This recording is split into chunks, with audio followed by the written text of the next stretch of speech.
Hello, this is Bishop Francis. I want to talk to you about the upcoming elections purely from a Catholic perspective. Here's what I can and cannot talk about. I can talk about the truth, but I can't tell you who to vote for. Therefore, you make up your mind. But if it looks like I'm supporting a candidate or rejecting one, the answer is no. The truth is. These are some of the important issues and truths that you need to know about this election. Abortion.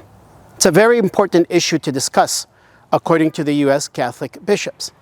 Some make the case that their conscience is okay with committing this act. The answer is that conscience cannot and does not justify the act or support of abortion. Now, there's been an attempt at dialogue about this issue with the Catholic Church and both parties.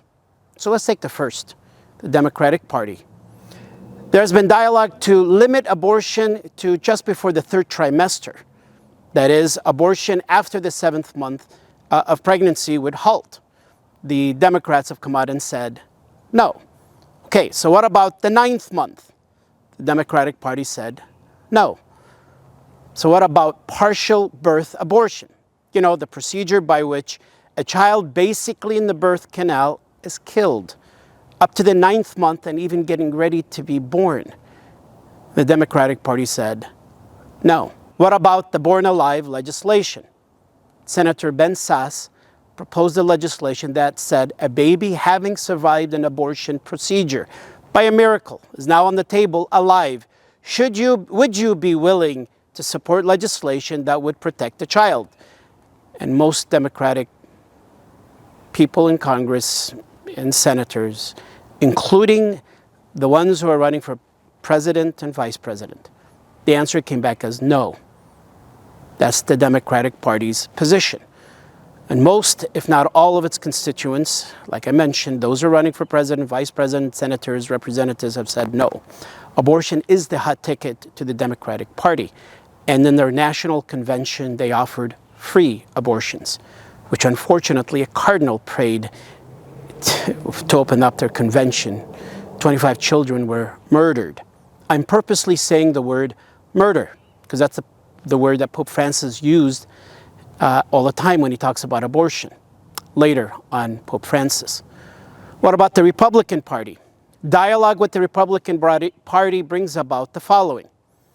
Abortion is limited in some places to rape and incest. FYI, according to data from sources such as the Guttmacher Institute and the CDC, percentages typically cited are those who commit abortion because of rape is approximately 1%, and those because of incest is less than 0.5%. So we continue the dialogue with the Republicans. They appealed Roe v. Wade, the federal pro-abortion mandate. Again, according to the USCCB, abortion remains the preeminent priority because it destroys over 1 million American lives a year. As to the Pope, here's what he said about abortion. Quote, doctors who do this are, allow me the word, hitmen. They are hitmen. And on this, you cannot argue. You're killing a human life. FYI, just to let you know, the Prime Minister of Belgium summoned the Belgian papal nuncio after Pope Francis called the country's legislation of abortion murderous. Thus, these are the two parties and the Catholic Church dialogue on life with them. Some might say, well, what about what Pope Francis said about both candidates being anti-life? This happened at an informal in-flight press conference. He was asked the following. With the U.S. elections coming up, what advice would you give a Catholic voter who must decide between one candidate who is in favor of the interruption of pregnancy, abortion, and another who wants to deport 11 million migrants? The Pope answered, both are against life. The one who throws out migrants and the one who kills children. And he went to say that not to care for migrants is a fault, even a sin. But he insisted the Church forbids abortion because it is murder. He then called both candidates anti-life. But the question was misleading. And it brings me to the second issue, the border. Can borders be controlled? Yes, each country has a right to control its borders, who enters and who leaves. And countries that are in danger of terrorism or the like have more right to control them more. These words were said by Pope Francis in January in 2022. For some, it might come as a surprise because many assume that the Church is committed to unrestricted immigration. Yet Pope Francis's words reflect the Church's long-standing teaching, drawn from natural law, that the nation is an extension of the human family, and it has a right to protect its borders, as the official teaching of the Catholic Church notes in the Catechism. What the Catholic Church and all the popes, including Pope Francis, are basically teaching is those who would deny that a country has a right to control its borders are denying that the country has a right to exist, because a country without some control over its borders has essentially no borders at all. Why did then Pope Francis call the move to deport 11 million migrants as anti-life? Because he was not told that they were illegal immigrants. He was only told migrants. Now, does this mean the Church favors that they all become deported or that they all stay? There has to be a compromise by keeping in mind the following statistics. Over 300,000 children are lost due to the instability of the border, most of which have been used in sex slavery. Thousands of these children are under 5 years old. This brings me to the topic of children. The fight for our children, along with abortion, is at the heart of this election. Children. In June 2023, the Supreme Court permanently blocks Biden administration's transgender mandate. What was it? Well, children, minors, have the right to transgender surgery, hormone therapies, etc. Again, minors under the age of 18 have the right to it. The Biden administration mandated health insurance companies to pay for everything. They also were mandated to not tell the parents. Look it up. I'm not making this up. Google it. The Vatican has declared in a document in April of this year, a document called Dignitas Infinita, that spoke about gender theory and sex change. Quote, they are among the grave violations of human dignity impacting contemporary society, and stated any sex change intervention, as a rule, risks threatening the unique dignity the person has received from the moment of conception. A recent report on October 8 of this year has revealed that estimates from 2009 through 2023, 14,000 children have received such interventions nationally during that period. These patients received hormonal interventions and/or surgeries. Here's the sad news. They've infiltrated Catholic hospitals. 900 of these children have received transgender interventions at 150 Catholic healthcare facilities across 89 dioceses in 37 states. Though no excuse, they are federally mandated by the current Biden-Harris administration. Schools are playing a role in this transitioning.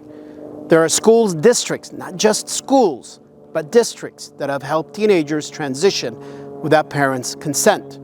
In 2021-22 school year, the Michigan's Department of Education, MDOE, started a program that advocates for gender fluidity, starting at the elementary school level, and pushes educators to, quote, facilitate the sexual transition of minors without parental consent.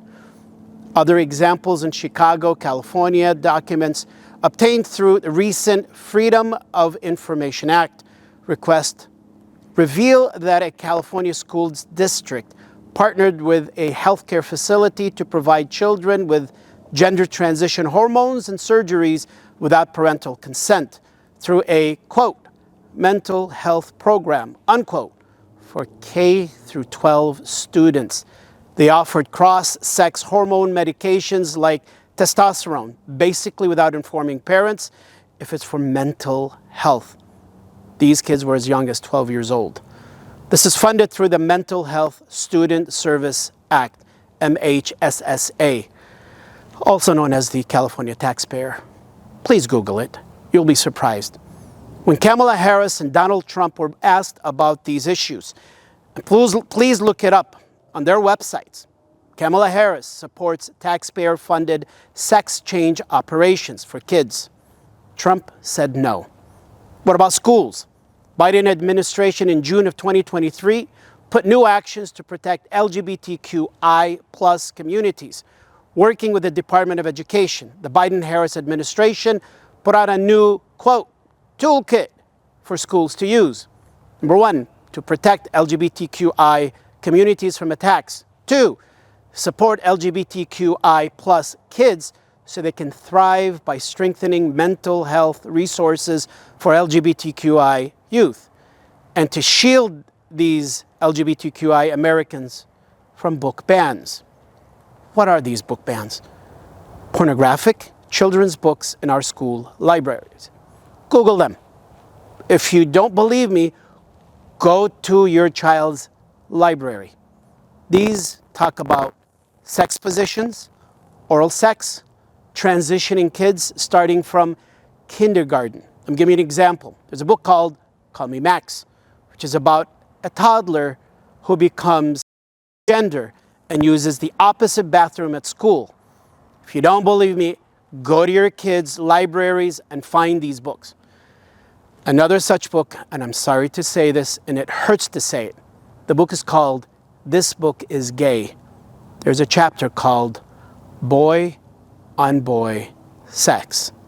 Not adults, boys. This has led to horrific statistics. A research report has found a 74% increase in rape or attempted rape at American schools. This is federal data.